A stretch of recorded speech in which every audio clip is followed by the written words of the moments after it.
புவி மீது நிலையாக அருள் செய்ய வர வேணுமே, நீ அருள் செய்ய வர வேணுமே.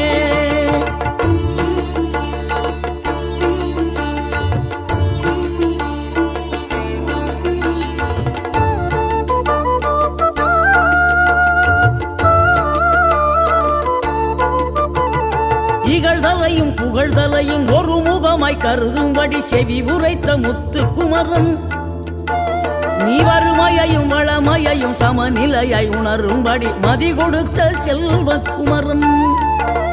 தடை 100 வந்தாலும் செயல் வெற்றி ஆக்கி தரும் தாராள குணம் கொண்டவன், நீ வலை வீசும் அறிவுக்கு தொலைவானவானாகி மாற